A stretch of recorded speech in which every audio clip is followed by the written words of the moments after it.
Mga ka-showbiz, may mga nagsasabi na maaaring matuloy ang pagsosyo ng ABS-CBN sa AMBS. May magandang deal umano pala na i-offer ng bagong AMBS. Hindi pala nila ipinagbili ang mga gagawin nilang serye. Hindi rin yun block time arrangement.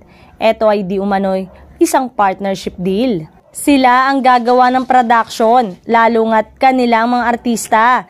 Ilalabas naman yon ng AMBS sa kanilang Free TV Channel 2. Malaki umano ang kaibahan niyan sa block time deal. Sa block time, binabayaran ng ABS-CBN ang total commercial minutes ng istasyon batay sa oras. Ayon sa ulat kahapon, nagpaabot di umano ng mensahe ang kampo ni Villar sa kampo ng mga Lopez para sa isang posibleng pagsasanib puwersa ng kanilang mga istasyon. Feelers pa lang, but it's possible Villar might go for the jugular and get ABS-CBN to fill up his network airtime, saad ng source.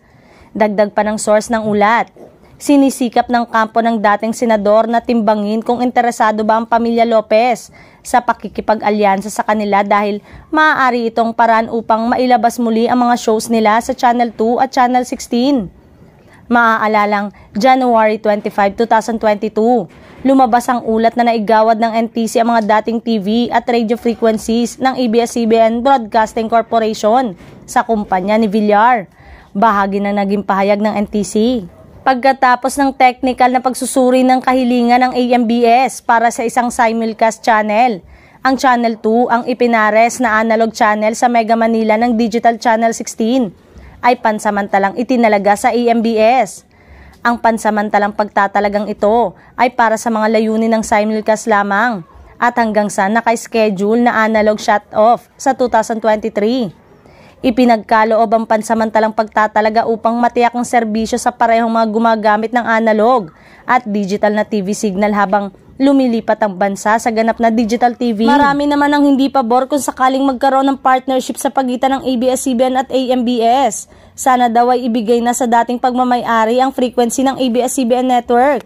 Ayaw na nga di umano magsunog ng pera ni Villar kaya't inalis na ni Manny Villar ang mga anchor television program ng All TV. 5 buwan lamang matapos ang kanilang soft launch sa ika-65th birthday ni Pangulong Bongbong Marcos. Si Manny Villar umano ay hindi isang taong magtatapon ng pera, lalo na sa isang natatalo na sitwasyon dahil ang mga palabas na ito ay nabigo na gumawa ng dent sa rating game at makaakit ng mga advertisers habang ang All TV ay hindi pa nadaragdagan ang broadcast coverage nito. Noong unang bahagi ng 2022, pinagkalooban ng AMBS ng Channel 2 frequency na dating pagmamay-ari ng ABS-CBN Broadcasting ng pamilya Lopez. Maaalalang, kinumpirma rin noon na open sila sa collaboration with different production outfits at maging sa ibang network na gustong mag-provide sa kanila ng content tulad na lang ng ABS-CBN.